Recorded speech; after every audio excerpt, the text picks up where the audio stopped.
नमस्कार, मैं हूं संजय शर्मा। आप देख रहे हैं 4 PM गुजरात। 60 दिनों के बाद हमारा नेशनल चैनल खुल पाया, हाई कोर्ट के आदेश के बाद। खुश हूं मैं। आप सबने बहुत साथ दिया, बहुत प्यार दिया। आप सबका हृदय से आभार। अभय दुबे जी से मैंने पूछा है कि यह सरकार की नौटंकी क्या बताती है। क्या देश वास्तव में एक बहुत गहरी अर्थव्यवस्था जो हमारी खोखली होती जा रही है उस तरफ जा रहा है? क्या देश में वास्तव में कोई बड़ा संकट आ सकता है? सरकार को तुरंत बताना चाहिए कि देश की आर्थिक हालात क्या है। अभय दुबे जी ने बहुत शानदार बातचीत की है, लेके चलता हूँ सीधा उनके पास। अपना प्यार बनाए रखिएगा। शुक्रिया, thank you. 4 PM news network में बहुत बहुत स्वागत है अभय दुबे जी आपका।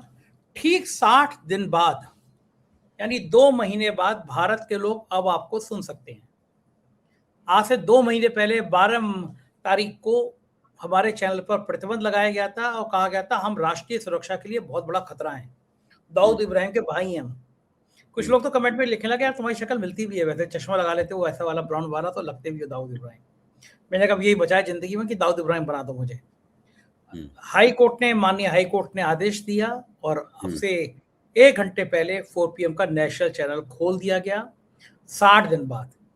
बहुत बहुत शुक्रिया आपका। आपने मुझे इस बीच में बहुत हौसला बढ़ाया, प्यार दिया, हिम्मत बढ़ाई अभय जी। हमेशा आप कहते रहे कि तुम जीतोगे। कैसा लगेगा कल भारत के लोगों को जब आपकी आवाज भारत में फिर सुनाई देगी? बिल्कुल, मैं तो बहुत उत्साहित हूँ और मेरा मानना ये है कि मैंने बधाई दी थी और अपने आप को भी बधाई दी थी, आपको याद होगा। आज मैं अपने आपको बधाई देता हूँ और अपने आप को भी बधाई देता हूँ, क्योंकि ये एक बहुत बड़ी जीत है। एक इतनी ताकतवर सरकार और इतनी बदला लेने की भावना से पीड़ित सरकार, ये ऐसी विकृति है, रिवेंजफुल एटीट्यूड, बदला लेने की भावना जो है, वो एक ऐसी विकृति है जो इस सरकार में बड़े पैमाने पर पाई जाती है। बदला लेना एक मानवीय दुर्गुण है, लेकिन सरकार, जब आप जनता के प्रतिनिधि हैं, फिर आप किस बात का बदला ले रहे हैं? झूठ बोलते हैं। 4 PM के ऊपर ये आरोप लगाना कि वो राष्ट्र विरोधी गतिविधियों में संलग्न है, इससे बड़ा झूठ और क्या हो सकता है? आप कोई भी व्यक्ति इसको सुनेगा, वो हंस देगा इस बात को लेकर। भाई, आखिरकार राष्ट्र विरोधी होने का हमारा स्वार्थ क्या है?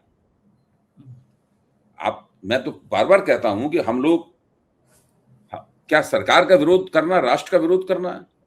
क्या सरकार की विदेश नीति का विरोध करना राष्ट्र का विरोध करना है? क्या अमेरिका और डोनाल्ड ट्रंप के प्रति जो रवैया है मोदी जी का और सरकार का, उसका विरोध करना राष्ट्र का विरोध करना है?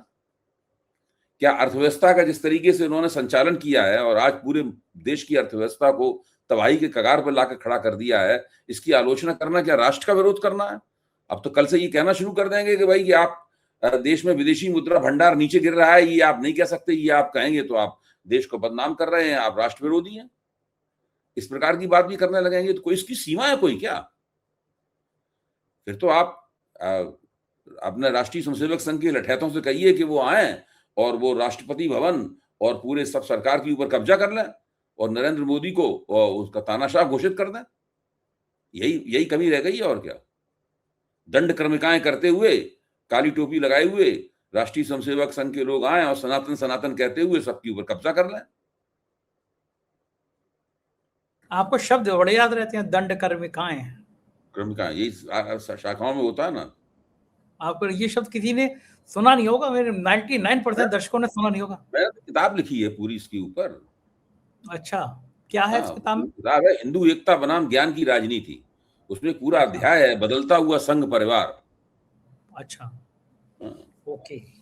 एक और बात शुरुआत यहीं से करता हूं। राहुल गांधी ने कहा है कि ये जो अपील की है प्रधानमंत्री जी ने खर्च कम करने की, ये युद्ध नहीं की वजह नहीं है, इसके पीछे कुछ और गहरी बात नजर आ रही है। और राहुल गांधी को मैं देख रहा हूँ, कोरोना के लेकर चीन तक उन्होंने जो कहा वो बात सही हुई है, सच हुई है। जो भविष्यवाणियां की हैं, आज तक मुझे ऐसा याद नहीं आ रहा कि राहुल गांधी की भविष्यवाणियां गलत हुई हैं। क्या लगता है अभय जी, ये जो बात कही गई है और राहुल गांधी कह रहे हैं कि इस मामले में श्वेत पत्र लेकर आए सरकार, बताए कि देश की आर्थिक नीति किस हालात में है, देश की अर्थव्यवस्था का क्या हाल है, क्या आपको लगता है ये कुछ और गहरा राज है जिसको सरकार छुपा रही है, बताना नहीं चाह रही युद्ध के बहाने? क्या वाकई में हम एक आर्थिक तबाही की तरफ बढ़ गए हैं? अर्थव्यवस्था वाकई में इतनी खतरनाक हो गई है? मंत्री लोग कह रहे हैं, क्या मुख्यमंत्री कह रहे हैं कल से, योगी आदित्यनाथ ने कहा कि मंत्रियों की गाड़ियां आधी कर दी जाएंगी, एक दिन प्राइवेट गाड़ी में चलेंगे। ये सब नाटक है क्या? पहले जीएसटी का अभियान का लोगो लगाने को कहा गया, डीपी लगाने को कहा गया, फिर वो हवा हवाई हो गई। क्या इस तरह की चीजें क्या केवल हवा हवाई होती हैं, भाषणबाजी होती है, या अभय जी कुछ और भी है इसके पीछे? वाकई में राहुल गांधी की बात कुछ गंभीर अर्थ पैदा करती है? राहुल गांधी की बात गंभीर है, मैं उसको हल्के में नहीं ले सकता उस बात को, क्योंकि उस प्रकार के लक्षण मुझे भी दिखाई पड़ रहे हैं। राहुल गांधी तो एक सत्ता प्रतिष्ठान में स्वयं भी रह चुके हैं लंबे अरसे तक, खासतौर से 2009 से लेके और 2014 तक जो 5 साल थे, उसमें राहुल गांधी सत्ता प्रतिष्ठान के बिल्कुल नजदीक में थे और वो सब देखते थे कि सत्ता प्रतिष्ठान किस तरीके से चलता है। वो जानते हैं राहुल गांधी के जो विदेशी मुद्रा भंडार का कितना महत्व है। राहुल गांधी इस बात को जानते हैं कि रुपए की कीमत, करेंसी की कीमत अगर डॉलर के मुकाबले अंतर्राष्ट्रीय बास्केट ऑफ करेंसी में बहुत ज्यादा गिर जाए तो उसका क्या, उसकी समस्या क्या है। जब मनमोहन सिंह प्रधानमंत्री थे तो 2013 के आसपास, यानी 2014 से कुछ पहले, अंतर्राष्ट्रीय वित्तीय पूंजी की संस्थाओं ने भारत को 5-6 दुर्बल अर्थव्यवस्थाओं में शामिल कर दिया था। क्यों? क्योंकि 13 से 14% रुपए का अवमूल्यन हो गया था डॉलर के पर, और उसी बात को बहाना लेकर इन सब लोगों ने बड़ा उत्पात किया था। नरेंद्र मोदी वगैरह ने ये सब बहुत किया था कि जिस तरीके से भारत की अर्थव्यवस्था, अब रुपया जितना गिर रहा है उसी हिसाब से प्रधानमंत्री की उम्र बढ़ रही है वगैरह, इस प्रकार की बहुत ही घटिया किस्म की बातें इन लोगों ने की थी, जैसे कि इन लोगों की आदत है, बहुत ही परले दर्जे के घटिया लोग हैं। तो ये सब बातें इन लोगों ने की थी। अब क्या स्थिति है? जितना मनमोहन सिंह के जमाने में रुपए का अवमूल्यन हुआ था उसके दूने से ज्यादा अवमूल्यन रुपए का हो चुका है। और हमारी जो वित्त मंत्री हैं वो संसद में खड़े होकर गर्व से कहती हैं कि हमारी करेंसी बिल्कुल ठीक है, इट्स परफेक्टली ऑल राइट, इस प्रकार की बात करती हैं, काफी मजबूती के साथ मुट्ठी बांधते हुए। अब क्या है कि अब मामला बुरी तरीके से फंस गया है। विदेशी मुद्रा की आमदनी बंद हो चुकी है, या केवल बूंद बूंद करके विदेशी मुद्रा की आमदनी हो रही है। विदेशी मुद्रा खर्च बड़े पैमाने पर हो रही है, और एक स्थिति तो ऐसी आने वाली है कि विदेशी मुद्रा खर्च करने पर भी आपको ऊर्जा नहीं प्राप्त होगी। प्रोफेसर अरुण कुमार इसे सप्लाई शॉक कहते हैं, यानी जो सप्लाई का क्रम था वो पूरा का पूरा गड़बड़ा गया है, टूट गया है सप्लाई का क्रम खाड़ी युद्ध के कारण। सरकार ने उसके लिए कोई कोशिश नहीं की। प्रधानमंत्री कहते हैं कि भाई तेल के कुएं हमारे यहाँ नहीं है, ठीक बात है, लेकिन तो प्रधानमंत्री को पहले से मालूम था ना, जब प्रधानमंत्री बने थे तब भी उन्हें मालूम था कि तेल के कुएं भारत में नहीं है, और भारत का 88% तेल जो है वो विदेशों से आयात करना पड़ता है। ये तो पहले भी मालूम था प्रधानमंत्री को। अच्छा, तेल के कुएं, ऐसा केवल भारत ही अकेला देश नहीं इसके पास तेल के कुएं, चीन के पास भी तेल के कुएं नहीं है, जापान के पास भी तेल के कुएं नहीं है, दक्षिण कोरिया के पास भी तेल के कुएं नहीं है। लेकिन उन लोगों की हालत इतनी खराब नहीं है, उन्होंने पहले से सोच के इंतजाम कर रखा है, भारत से बेहतर इंतजाम कर रखा है। और नंबर 1 का झूठ बोलने वाला एक व्यक्ति इन्होंने रख छोड़ा है, इसका नाम है हरदीप पुरी, जो निरंतर यही कहता रहता है कि हम सब ठीक है, हमारे पास 60 दिन की है, 70 दिन। 2 महीने पहले भी ये कह रहा था कि हमारे पास 60 दिन का पूरा इंतजाम है। 2 महीने बाद भी वो बंदा कह रहा है कि हमारे पास 60 दिन का पूरा इंतजाम है। भाई इसका क्या मतलब हुआ? 2 महीने पहले उसको कहना चाहिए था कि हमारे पास 240 दिन का पूरा, 120 दिन का पूरा इंतजाम है। अगर वो आज की तारीख में कह रहा है कि आने वाले 60 दिनों का हमारे पास पूरा इंतजाम है, तो 2 महीने पहले उसे कहना चाहिए था, 60 दिन पहले कहना चाहिए था कि हमारे पास 120 दिनों का पूरा इंतजाम है। रटा रटाया हमारे पास सब है, सब ठीक है, सब बढ़िया है, इस तरह की बात करता है। आपका मंत्री इस तरह की बात करता है, प्रधानमंत्री ये बात कर रहा है कि भाई ये आप इन चीजों का इस्तेमाल मत करो। अब किसकी बात आप सही मानोगे? पब्लिक को उल्लू बनाने का इन लोगों ने धंधा बना रखा है। भारतीय अर्थव्यवस्था पिछले 20 वर्ष में, मैं कहता हूं 20 साल में, अपने सबसे ज्यादा संकटपूर्ण क्षण का सामना कर रही है। इसी बात को ये लोग छिपा रहे हैं। ये प्रधानमंत्री को बता दिया गया है कि ये सब हो गया है मामला, अब आप बहुत देर तक इसको खींचातानी नहीं कर सकते। इसकी जो राहुल गांधी कह रहे हैं, मेरी तो यही समझ में आता है कि शायद इसी चीज को छुपाने के लिए ये सारा का सारा नाटक किया जा रहा है। अच्छा, जहां तक तेल की कीमत बढ़ाने का सवाल था, तेल की कीमत तो बढ़ाना, सब लोग जानते हैं युद्ध चल रहा है, तेल मुश्किल में आ रहा है, तेल महंगा हो गया है, तेल की कीमत बढ़ाने पर लोग ऐसा इस बात पर लोग नहीं नाराज होंगे। खास बात यह है कि ये सब जो कहा जा रहा है, इसके पीछे एक प्रकार का दुराव है, छिपाव है। मतलब ये पब्लिक से झूठ बोला जा रहा है। इनकी हिम्मत नहीं है कि राष्ट्रीय मंच पर खड़े होकर ये कह दें कि हमारी अर्थव्यवस्था बहुत मुश्किल दौर से गुजर रही है, हम लोगों को तुरंत इन्हें। अब शरद पवार ने क्या कहा है, प्रधानमंत्री के वक्तव्य को सुनकर शरद पवार की प्रतिक्रिया आप देखिए क्या है। शरद पवार ने कहा है कि आप फौरन एक सर्वदलीय बैठक बुलाइए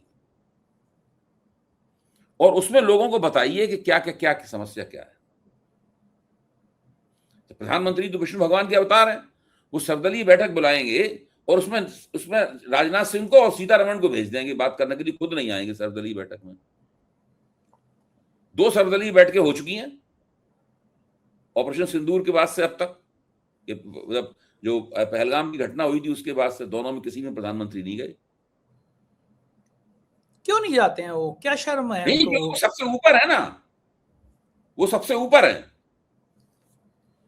शान कट जाएगी खड़गे जी के सामने, राहुल के सामने बैठ जाएंगे तो। बिल्कुल, वैसे तो उनके साथ बैठ के खूब चाय पीते हैं, हाँ ऊ करते हैं, तस्वीरें देखी हम लोगों ने खड़गे जी के साथ चाय पीते हुए, उनकी प्रियंका गांधी के साथ बैठ के हाँ ऊ करते हुए सब करते रहते हैं, लेकिन किसी आधिकारिक कार्यक्रम में नहीं जाते हैं उनके साथ। देखिए ये सब मनोविज्ञान है ना, ये कुछ ऐसा मनोविज्ञान है। नहीं, मनोविज्ञान नहीं, वो जानी बुझी रणनीति है कि प्रधानमंत्री को सबसे ऊपर रखा जाए। प्रधानमंत्री अनटचेबल है, उनके खिलाफ कोई नोटिस जारी नहीं होगा, उनको कभी जवाब तलबी उनकी नहीं होगी प्रधानमंत्री की। ये सब बातें हैं, ये एक अलिखित अघोषित प्रोटोकॉल है जिसका मीडिया भी पालन करता है और ब्यूरोक्रेसी भी पालन करती है, चुनाव आयोग भी पालन करता है, सब लोग पालन करते हैं। और कुछ का कुछ ऐसा प्रधानमंत्री की आप आलोचना नहीं कर सकते किसी चैनल पे जाकर। अगर आपको बहुत आलोचना करना है, भड़ास निकालनी है तो अमित शाह की कर लीजिए, और ज्यादा भड़ास निकालनी पूरी भारतीय जनता पार्टी आरएसएस की कर लीजिए, कुछ भी कर लीजिए, योगी जी कर लीजिए आलोचना, वो की जा सकती है। नरेंद्र मोदी की नहीं हो सकती आलोचना। उनको सबसे अलग, सबसे ऊपर एक ऐसे व्यक्ति के तौर पर बना दिया गया है जिसको कोई छू नहीं सकता है। तो उन्होंने तो खुद भी कहा था मैं बायोलॉजिकल, वही तो कह रही, विष्णु भगवान के अवतार हैं, नॉन बायोलॉजिकल हैं, तो वो तो पहले ही उन्होंने घोषित कर दिया है। और आज तक इस गोदी मीडिया ने नरेंद्र मोदी की इन बेकार की बातों की आलोचना नहीं की है। क्यों मैं ये बात इसलिए कह रहा हूं कि राहुल गांधी ने जो कहा है वो महत्वपूर्ण बात है, उसको गंभीरता से उसका संज्ञान लेना चाहिए। और मैं तो उसका संज्ञान इस तरीके से लेता हूं कि भारतीय अर्थव्यवस्था इस वक्त बहुत भारी संकट के दौर से गुजर रही है। उस संकट के दौर को कैसे छिपाया जाए और कैसे उसका ठीकरा आम लोगों के, सुबह आगे लोग देखो सोना खरीदते हैं, लोग पेट्रोल ज्यादा खरीद रहे हैं, किसान उर्वरक की बहुत ज्यादा मांग करते हैं, किसान ये विदेश यात्राएं लोग ज्यादा करते हैं, ये सब इन बातों पर ठीकरा फोड़ दो। कितने लोग हिंदुस्तान में विदेश यात्राएं करते हैं, क्या परसेंट है? बहुत कम है, 5%। पूरे भारत में केवल 5% लोग ऐसे हैं जो विदेश यात्रा करने की हैसियत रखते हैं, बस। और कोई विदेश यात्रा भारत में नहीं करता, औकात ही नहीं है किसी की विदेश यात्रा करने की। आप वो 5% लोगों, अब लोग विदेश ना जाएं, अरे भाई, अगर बहुत तरीके हैं, अगर देश इस तरह के कड़े संकट में, विदेशी मुद्रा के संकट में है, तो आप विदेश यात्रा करने पर कुछ दिनों के लिए प्रतिबंध लगा दीजिए, क्या बात है? और कहिए कि देश के लिए जरूरी है, सब लोग सिर झुका के उस प्रतिबंध को मानेंगे।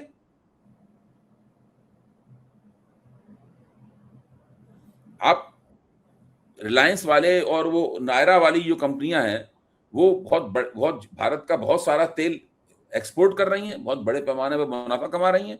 आप जो तेल का एक्सपोर्ट है उस पर प्रतिबंध लगा दीजिए।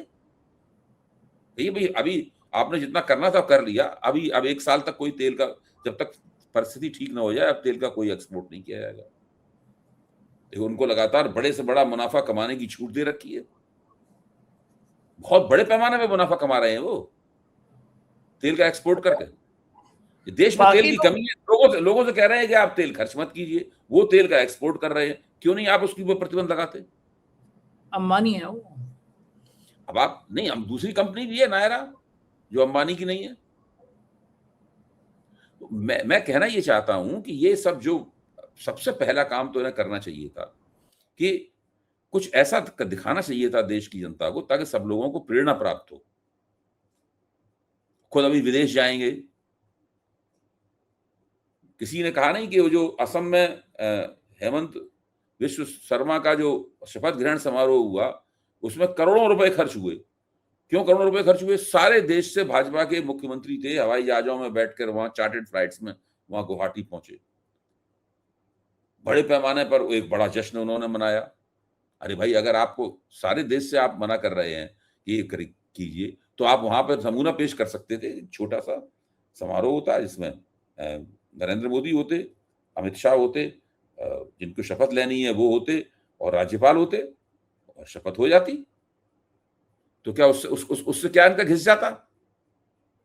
अब सोमनाथ मंदिर में उपासना करने गए थे तो कितना बड़ा उन्होंने रोड शो किया, उसमें ऐसे ऐसे कर रहे हैं, ऐसे ऐसे कर रहे हैं। आप मुंह देखिए, चेहरा देखिए, कितने ज्यादा मंत्रमुग्ध हैं अपने ऊपर, खींचे निकली हुई हैं। एक खबर ऐसी और थी अभय जी जिसने मुझे बहुत दुखी किया। मेरे एक मित्र का बेटा था, मैंने देखा कि 1.5 साल से वो बच्चा मोबाइल छू नहीं रहा था, टीवी नहीं देख रहा था, कमरे से नहीं निकलता था, केवल और केवल मेडिकल की तैयारी कर रहा था। एक झटके से पेपर लीक, परीक्षा रद्द। आईएएस की परीक्षा रद्द नहीं हुई, कभी मैंने सुना नहीं कि आईएएस की परीक्षा रद्द हुई हो। इस देश में एक परीक्षा नहीं करा सकती सरकार, लाखों लोग, लगभग 22 लाख बच्चों का भविष्य, विपक्ष कह रहा है ये अपराध है, और वाकई में अपराध है। ये गरीब बच्चे, केवल विपक्ष नहीं कह रहा है, भारतीय जनता पार्टी के भीतर पूछिए लोगों से जाके। जो नीट में पर्चों की लीक हुई है और दूसरे 2024 के लोकसभा चुनाव के बाद ही तमाम लीकेज वगैरह हुए थे, धर्मेंद्र प्रधान का नाम तो इतिहास में जाएगा। और उसके साथ जुड़ा हुआ सवाल है जो भाजपा के भीतर पूछा जा रहा है कि इस आदमी को कौन बचा रहा है। इससे ज्यादा अक्षम शिक्षा मंत्री आज तक हुआ है भारत के इतिहास में कोई? इनके सारे मंत्री अक्षम हैं। धर्मेंद्र प्रधान अक्षम मंत्री, पीयूष गोयल अक्षम मंत्री, अश्विनी वैष्णव अक्षम मंत्री, सीतारमन अक्षम मंत्री, सारे मंत्री लाइन लगी हुई है, सारे के सारे अक्षम हैं। गृह मंत्री के तौर पर अमित शाह अक्षम, कुछ नहीं कर पाए आज तक। सब डींगे मारना, झूठ बोलना, झूठे नैरेटिव चलाना, इसके अलावा कुछ नहीं करते हैं लोग। सोचिए आप, कितने 22 लाख बच्चों के परिवार, उनका भविष्य, क्यों? वैसे क्या कारण है, क्यों लीक हो जाते? ये बच्चे कोई गरीब लोगों के बच्चे नहीं हैं, ये बच्चे कांग्रेसियों के बच्चे भी नहीं हैं, ये बच्चे समाजवादी पार्टी के बच्चे भी नहीं हैं, ये बच्चे दलित और अति पिछड़े वर्ग के बच्चे भी नहीं हैं।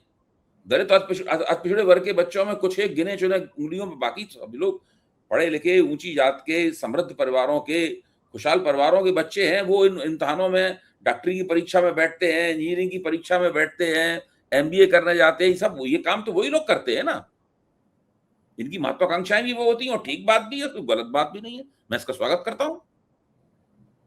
सवाल ये है कि ये लोग सब क्या सोच रहे होंगे? हमारे देश की सरकार जो है वो इम्तिहान नहीं करा सकती ईमानदारी के साथ ही।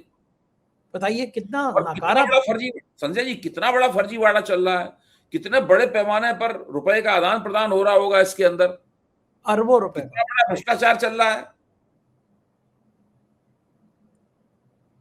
अच्छा, आपको तो याद होगा कि और आज सवाल देखिए, किसी के चेहरे पे कोई शिकन नहीं है, कोई किसी से जवाबदेही नहीं कर रहा है, शर्म नहीं आ रही है, निर्लज्जता की हद है। जैसा लगता है कि हमारी और आपकी जिम्मेदारी हुई है, शर्म हम लोगों को ज्यादा आ रही है। ऐसा लगता है कि संजय शर्मा और अभय कुमार दुबे की जिम्मेदारी है कि वो इस तरह की परीक्षाएं कराएं, और हम लोग इस जिम्मेदारी को पूरा करने में विफल हैं।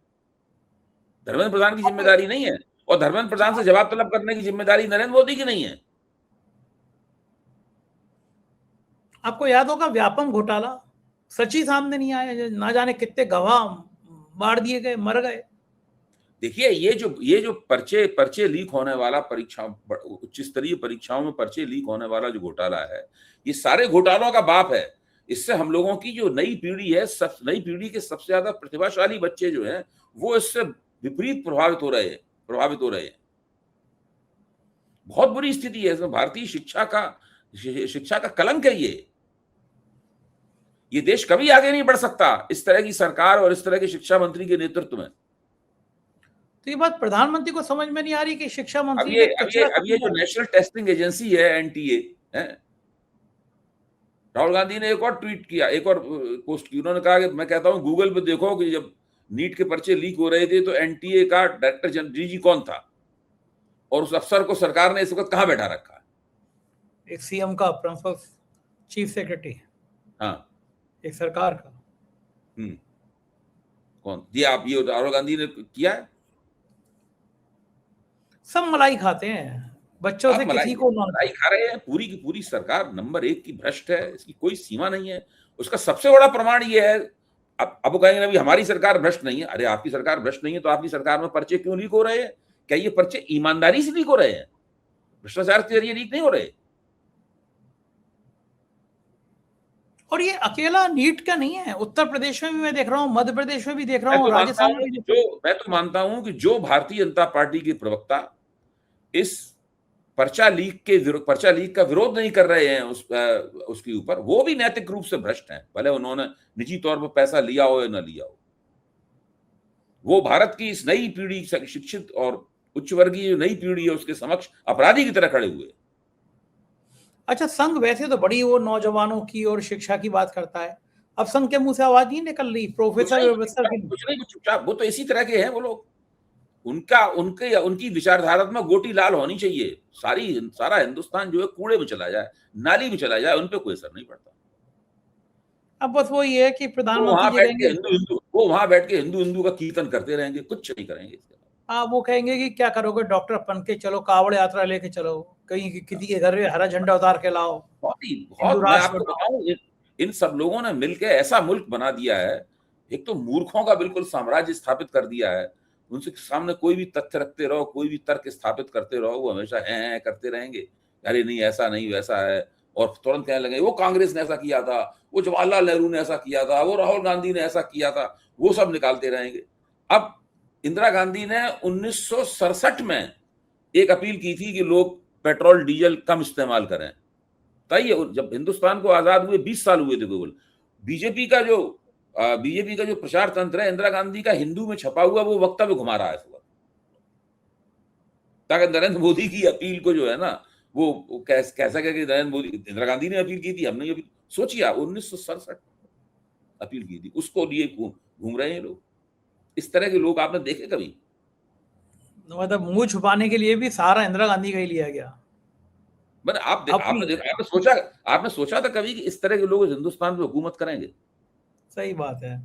आप सोचिए ना, सोच के भी अफसोस होता है। हम क्या इनके बारे में कहें, कैसे इनकी आलोचना करें?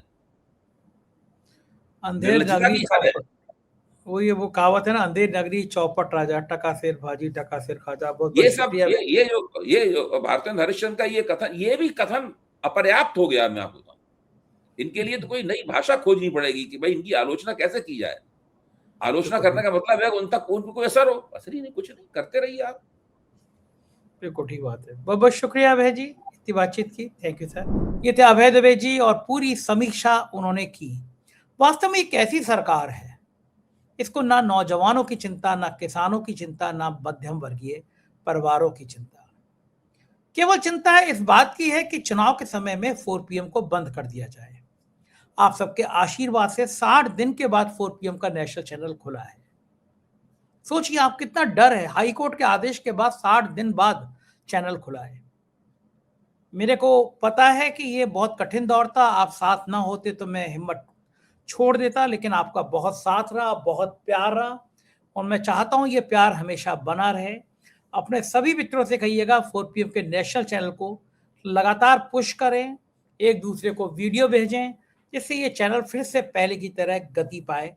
आपका प्यार मेरे जीवन का सबसे कीमती तोहफा है, इसे बनाए रखिएगा। शुक्रिया, थैंक यू।